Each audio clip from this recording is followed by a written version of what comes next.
Et il y a le marché en baisse, les baisses de marché. Alors, paradoxalement, ou peut-être ça dépend aussi en fonction des tempéraments, moi je pense que c'est le meilleur des marchés. Parce que c'est là où on fait des bonnes affaires. Je vais vous parler de l'immobilier normal, en dur. Le marché baisse, les gens ont peur d'acheter dans des marchés baissiers. Pourquoi? Ils disent parce que, oula, si ça baisse, ça vient de baisser de 20% en 2 ans, si j'achète maintenant, ça va peut-être baisser encore de 20% pendant les 2 années. Alors ils se disent, je vais peut-être faire une mauvaise affaire si j'achète. Bon, c'est peut-être vrai, hein, ça c'est une autre histoire, mais c'est pas parce que ça a baissé de 40% qu'ils continuent à acheter. Ils disent, oh là, ça a baissé de 40%, l'immobilier ça vaut plus rien, faut absolument pas y aller. Voilà. C'est quand tout le monde dit il faut pas y aller qu'il faut y aller. Et je veux dire, j'aimerais que le marché immobilier baisse encore plus. Aujourd'hui, encore une fois, nous sommes en 2015, il a commencé à baisser depuis 2-3 ans, et en fonction des régions, peut-être même depuis 4-5 ans. Moi, j'adorerais ça, que ça plonge encore plus, parce que c'est là où on fait les meilleures affaires. Et surtout, ce qui est très important, et c'est ce que je vous ai représenté par rapport au loyer, je vous ai dit, le loyer il a tendance à monter, et même dans l'immobilier en dur, le loyer, même pendant les marchés baissiers, il a tendance à rester stable parce qu'il n'est pas indexé sur le prix du mètre carré, il est indexé sur l'inflation. Bon, voilà, ça c'était une parenthèse pour revenir à l'immobilier classique. Mais on va parler du marché, des baisses de marché, mais vous pourrez faire exactement le même parallèle avec de l'immobilier en dur ou même le marché de la bourse pour les actions classiques. Alors, il y a un peu de mathématiques, mais rassurez-vous, du premier niveau, mais il faut vraiment comprendre comment ça fonctionne. Mettons que vous achetiez des parts de SICAFI ou de SIIC, vous achetez la part, elle est à 100 € et qu'en dividende, vous touchiez 6 €. Ce qui fait que vous touchez 6%, vous avez 6% de rentabilité. On est d'accord? Donc le prix de l'action est à 100 € et puis le marché descend et il descend et le prix de votre action ne vaut que 50 €. Ouah, ça y est, j'en ai acheté à 100, j'ai fait la bêtise de ma vie, etc., etc. Oui et non. Bon, il y a une phrase qui circule qui dit, bon, tant qu'on n'a pas vendu, on n'a pas perdu. Bon, fondamentalement, c'est vrai, mais si vous avez besoin de l'argent, vous êtes obligé de vendre, automatiquement, vous encaissez votre perte. Bon, si vous voulez investir sur les marchés boursiers ou même, à la limite, sur ce type de produit, il faut mieux investir de l'argent que vous êtes prêt à voir varier. C'est-à-dire qu'avoir des montagnes russes, hein, quand vous passez de 100 à 50, ça fait une sacrée montagne russe. Hein. La dénivellation, elle est quand même importante. Donc, votre prix d'action, il descend à 50 €, mais est-ce que vous vous rappelez du loyer? Qu'est-ce qui va devenir votre loyer? Je vous ai dit que là, il était à 6 €, soit 6%. Alors, je vous ai dit que éventuellement, enfin, c'est pas éventuellement, il a tendance à monter dans le temps. Alors, je ne vais pas faire comme les 2 fois précédentes. On va dire que le loyer reste stable. D'accord? Parce que sinon, ça compliquerait un peu le calcul. Donc, on dit que c'est 6 €, soit 6% par rapport à 100 €. Le prix de l'action descend à 50. À combien? De combien est le loyer, le dividende? Est-ce que vous avez une petite idée? Quand votre action est à 50. Bon, vous avez une petite idée, vous avez réfléchi? Eh bien, vous allez toujours toucher 6 €. Je cache volontairement, vous avez toujours 6 €. Parce que le loyer, encore une fois, il reste stable ou il a tendance à monter. Mais on va dire qu'il reste stable. Mais vous touchez toujours 6 €. 6 € par rapport à 50 €, c'est plus les 6% qu'on avait là-haut. Vos 6 € par rapport à 50, c'est 12% de rentabilité que vous avez. C'est 12%. C'est plus du tout pareil. Et vous dites, oui, c'est beaucoup, ça n'arrive jamais.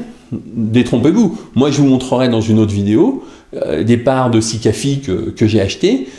Et sur celles que j'ai achetées, je touche encore 11 ou 12% dessus parce qu'au moment où je les ai achetées, parce que l'action tombait, je vous montrerai, hein, au moment où l'action est tombée, moi j'en ai acheté, j'en ai remis une couche, et bien sûr, sur la partie que j'ai achetée à ce moment-là, eh bien, je crois que c'est 11% de rentabilité, c'est pas 12.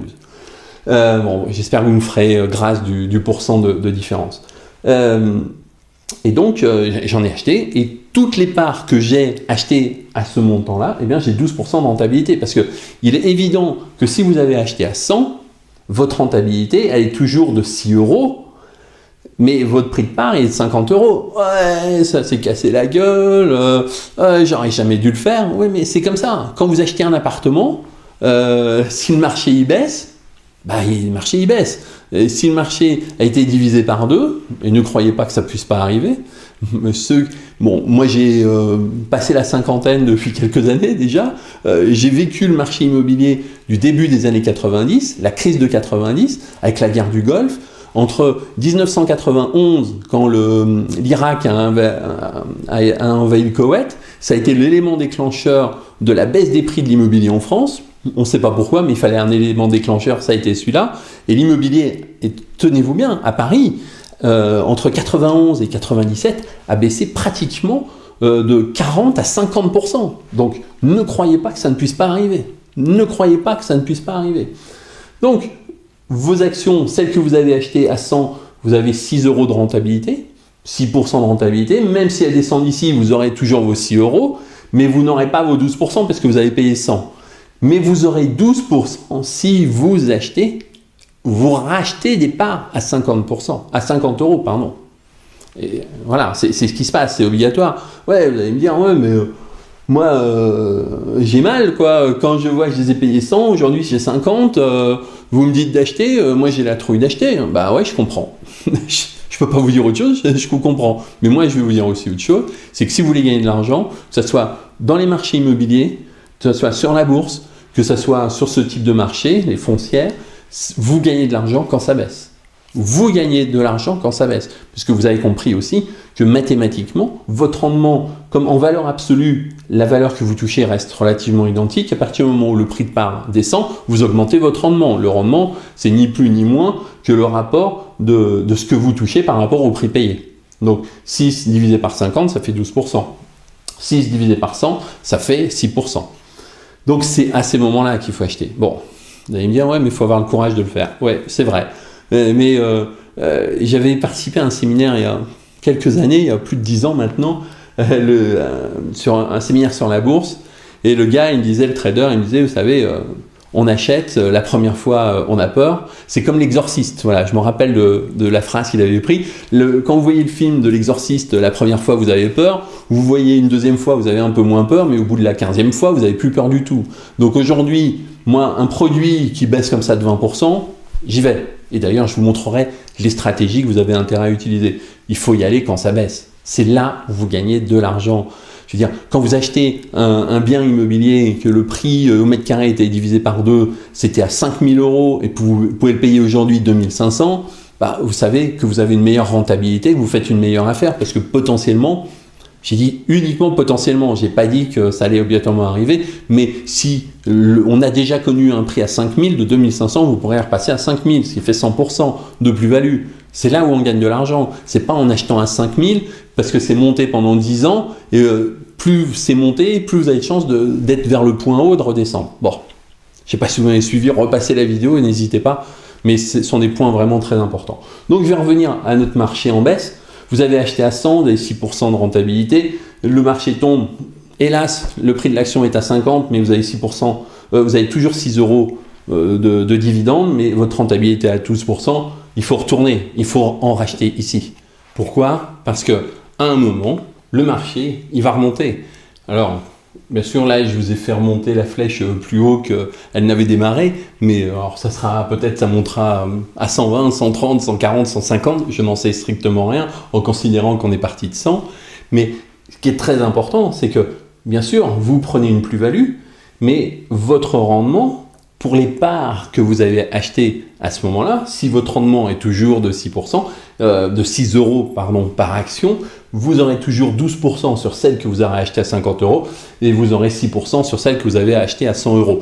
En réalité, si vous avez acheté, mettons, 1000 € quand elles étaient à 100 € et puis vous avez racheté 1000 € lorsqu'elles étaient à 50 €, votre prix moyen, il est de 75 €. Ce n'est ni plus ni moins que la moyenne. Et votre rendement moyen, ici vous aviez 12%, là-bas vous en aviez 6%, ça vous fait 9%. Donc votre prix moyen d'achat à 75 € avec 9% de rentabilité, même si ça monte à 150 ici, vous aurez toujours la même rentabilité et vous aurez une plus-value. Donc par rapport à 75, si ça monte à 150, c'est tout le mal que je vous souhaite, eh bien vous aurez doublé le prix. C'est compris. Alors, un marché qui stagne, vous achetez, et je vous expliquerai bientôt, d'ailleurs je crois que c'est dans la prochaine vidéo, comment il faut acheter. Il faut acheter régulièrement. Un marché qui monte, c'est facile à gérer, puisque vous achetez, ça monte. On a l'impression qu'on est un génie, mais en fin de compte, je suis désolé, hein, encore une fois, si je vous enlève vos illusions. Il n'y a aucun... tant mieux si vous avez acheté dans un marché haussier, et tant mieux si vous en profitez. Mais là où vous êtes vraiment bon, c'est lorsque vous savez acheter dans un marché baissier. Dans la prochaine vidéo, je vais vous montrer comment il faut acheter. Je vais vous donner des stratégies d'achat. Donc, on se retrouve dans quelques instants. Je sais que cette vidéo, elle est un petit peu technique, surtout cette partie-là. N'hésitez pas à la revoir. Vous pouvez la regarder autant de fois que vous voulez. Allez, on se retrouve sur l'autre vidéo. À tout de suite.